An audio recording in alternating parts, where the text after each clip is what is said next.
there, it's Coach Nicole again, and this is part 3 of our resume refresh series. And hopefully you have been following along, but if you haven't, there are 2 videos prior to this one. There will be 2 following this as well. Please go ahead and like and subscribe. I'd like to share this information with a lot of people. I think it's very beneficial. I know I get a lot of questions about this, but I can't do that if the algorithm is not picking us up. And in order for that to happen, I need you to like and subscribe and share. So let's get right into this. Let me get set up properly here. My system apparently is moving slow. Here we go, put that up there.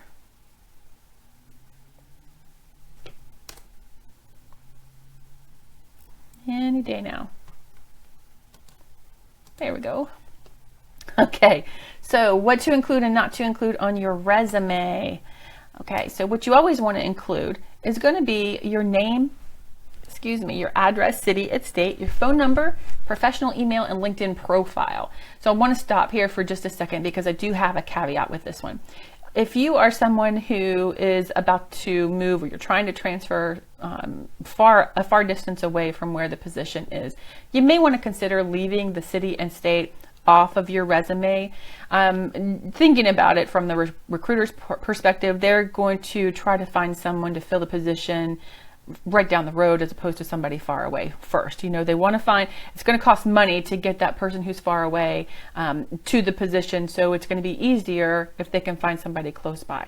Doesn't mean that they're not going to give you an opportunity because you're far away, but logically they are going to try to fill a position with someone who's closer. So you may want to consider just leaving that off.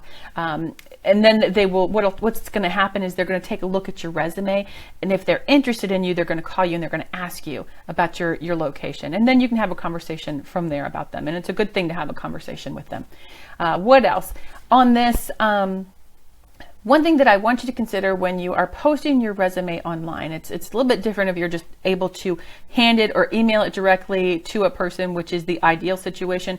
But when you're posting your resume online to a job board or something like that, be cognizant of where it is that you're posting your information. This is your personal information.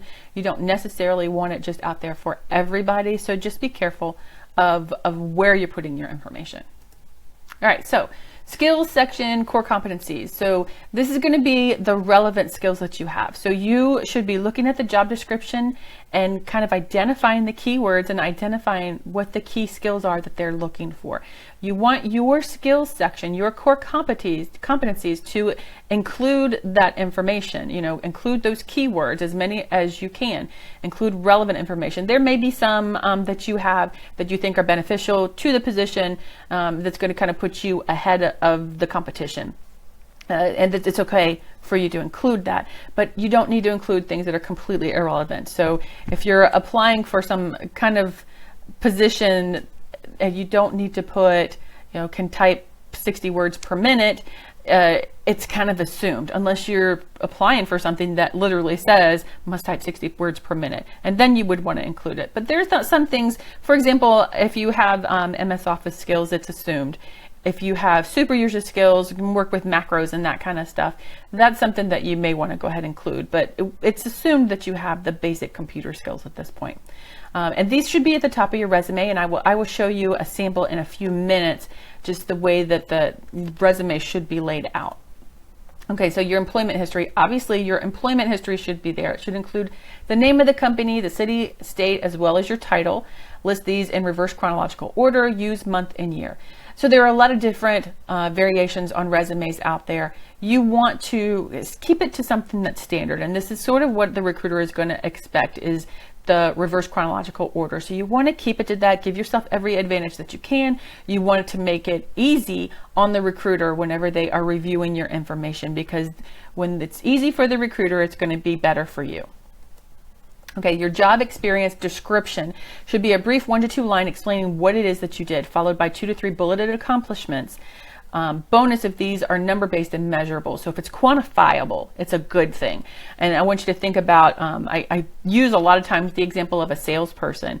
If you are the hiring manager and you are looking at this resume and you have a salesperson and their resume says, all of their duties, for example, assisted customers, day-to-day in and out with sales, as opposed to a resume with a salesperson who says increase sales by 80% or top salesperson for the past 3 months, something like that. You're going to be more interested in those accomplishments, on the actions that person was taking in their position than you are the actual task. So I'll give you more examples and I'll show you some of that as we get further along in the series. Okay, so education and certifications include the name of the school, the location and type of degree, certification achieved. So with education and certifications, one of the things that I often tell people is to leave off the year of graduation, because this kind of can lead to discrimination, ageism. If you have just graduated, it's going to indicate to someone that you don't have a lot of experience. If you graduated years and years and years ago, it's going to indicate that you're probably overqualified or there may be some other issues that they don't want to deal with.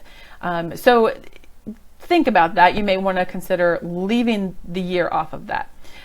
Your certificate, depending on the type of certification, I know a lot of technical certifications have numbers that need to be called in to be verified. So make sure that if that's the case, you have one of those types of certifications that you include that information.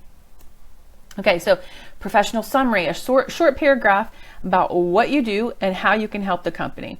So what I want you to keep in mind is the resume is not about you.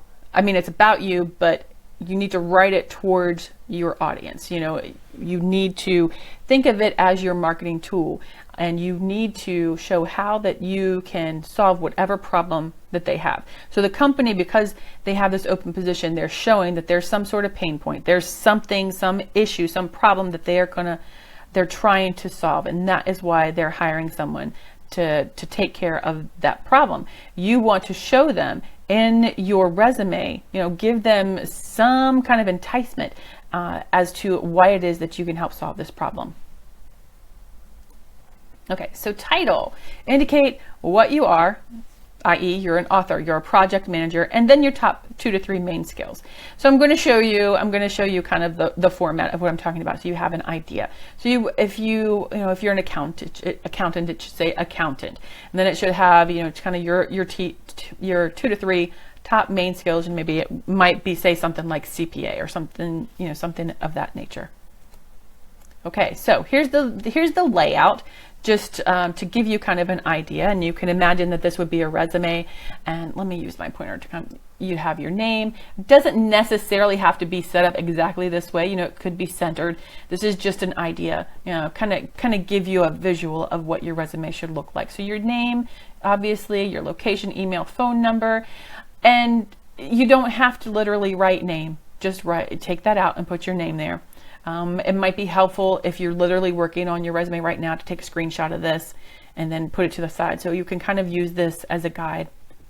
So your title. So again, if you're an accountant, you might want to put accountant there. If you are a project manager, you can put PMP, those kind of things in there. If you are a computer software developer, you can put your title there and the kind of the top 3 skills that you have there, and then there's a section a little bit further below with additional skills that you can use to fill in. So this summary right here, this is a brief paragraph about what you do and how you can help this company. So as I said, the company kind of has a pain point, and when you're tearing apart that job description, you're kind of identifying what it is that they're looking for. So what is it that they really need at this company, and how can you help them to solve that problem? So you want to take your information and kind of summarize what it is that you do and how it is that you can help the company. And I'm going to create, I'm going to create another video on this because I feel like this needs a little bit more elaboration. So that'll be coming after this series. So I have a couple more videos to do before that. So then there's another section here for your skills or core competencies. And you can use this. I've seen people put, 15 to 20. It just really depends on the kind of position that you're looking for. A lot of technical positions, they have a whole bunch of skills that they have to list here. But it just really depends. Make sure that what you have here is reflecting what is required in the job description. Don't just put irrelevant stuff on there because you like it. If it has nothing to do and it's not going to help, don't include it. What happens is a lot of people will just load up their resume and they'll have 3 or 4 pages of their resume, and you want to keep it down to a couple pages, and you want to keep it formatted so that there's actually space. And you can see around here, there's actually some space here. Whenever someone is picking this up and looking at it, they need to be able to find things easily. So the title, the summary, the skills, core competencies, these are easy for a recruiter to visually see. And I'll talk about that a little bit more when we get into formatting. Okay, so then you go down to the work history, the company name, title, dates of employment, 2 to 3 sentences describing what you did at this company. So this is your opportunity. This is where normally we would just fill in with the job description from the previous company, putting all of our tasks and things that we do from day to day. You don't need to do that. Just summarize what it is that you do. And then below that, you can have 2 to 3 bulleted achievements, measurable, quantifiable outcomes here. And then below that, you're going to have your education and certifications. Okay, so here are a few things that are optional to include on your resume. If it's relevant, you can include volunteer experience. So for example, if you are applying for a position as a vet tech, and you don't have any professional experience, but you have volunteered at the shelter as a vet tech for the past 10 years, that's certainly relevant, and you would want to include that information. If you have a website, if, for example, you are a graphic artist, or you are an author, or you are a technical person with perhaps a GitHub or something like that, a web developer, something of that nature, and you want to include that information, that's perfectly okay to do so. If you are trying to include just your random personal website, unless it is relevant for some reason, I wouldn't advise you to do so. Just leave it off. If they're interested in that information, you can provide it to them, but unless it's specifically asked for or relevant, I wouldn't do it. Relevant is key here, and that goes into the next one. If you have relevant professional affiliations, certainly include those. If you have professional affiliations that have absolutely nothing to do with what it is that you're applying for, I wouldn't include those. And it's because the space is at a premium on your resume. If you don't have anything else to put on your resume, you can include it. But if it's irrelevant and has nothing to do with anything, I would advise you just to leave it off. Okay, so next, what not to include. All right, so recruiters do not need your objective statement. Replace it with the professional summary. So for a long time, many years, we were taught to put an objective statement at the top of the resume. And even on a lot of the templates that you look at now, it still has an objective statement. So just change that over to say professional summary and put the summary there. We all know what the objective is. It's to get the position. We all know that's what it is. So it's kind of irrelevant. So just don't even worry about the objective statement. Do not list your date, birth, race, or sex. And I see a lot of this from other cultures. So in the United States, this is definitely something you're going to want to avoid. Anything that could potentially lead to discrimination, the recruiter doesn't want to get involved with, and it could potentially just get your resume thrown in the trash. So just leave it off. Do yourself a favor, leave it off. I recognize that in other countries this is common, and oftentimes I will see resumes with pictures, with lists of hobbies and date of birth, but just in the United States, do not do that. Okay, do not list hobbies unless they're relevant. And this kind of goes back to what I was saying on the previous screen, like with volunteer information. So if you have space and there's a section there for hobbies, if they're relevant for some reason to what it is that you're applying for, you can list it. Otherwise, just leave it off because nobody really cares, to be honest with you. That sounded mean, but when you're looking through resumes and you only have a couple of seconds, hobbies is just distracting. Okay, so avoid the obvious, and I kind of talked about this a little bit before. Whenever you have your name on there, you don't have to literally put name and then your name and literally put address and then address. And I'll show an example of this whenever I get to the next video with some of the resume samples. Okay, do not list your high school or college graduation date. Again, this could lead to some kind of age discrimination, so just leave that off. Creative resumes are for creative professionals. So we all enjoy, the graphics and looking cute and, looking creative, but when it comes down to it, you want your resume to be seen for the right reasons. You want it to get through the applicant tracking system. So unless you are avoiding the applicant tracking system and just handing this directly to a person who's going to see it, I would advise you to stick to the standard. And that's why I keep telling people, keep it conservative. Don't waste your time getting a fancy resume with a bunch of pictures and a bunch of graphics, because it's not going to make it through the applicant tracking system. It's not set up to receive or to see images or text box or anything of that nature, graphs, charts, those kind of things. Don't include them, because it's not going to get through. It's very likely going to get your resume kicked out. Okay, so recruiters know that you'll provide references upon request. Don't even worry about that. They'll ask you for them when they need them.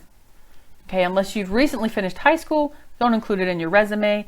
That's another one of those things that could kind of lead to the age issues, the age discrimination. Okay, so that is it for this video. If you have any questions that I haven't addressed yet, please let me know. Keep in mind that I do have 2 more videos coming. If you haven't already liked and subscribed, please do so that we can get this information out and it's beneficial for everyone. All right, thank you so much. When Bye. we wake, hear the birds and see the sun. Side by side our fears are done. All the good times just begun.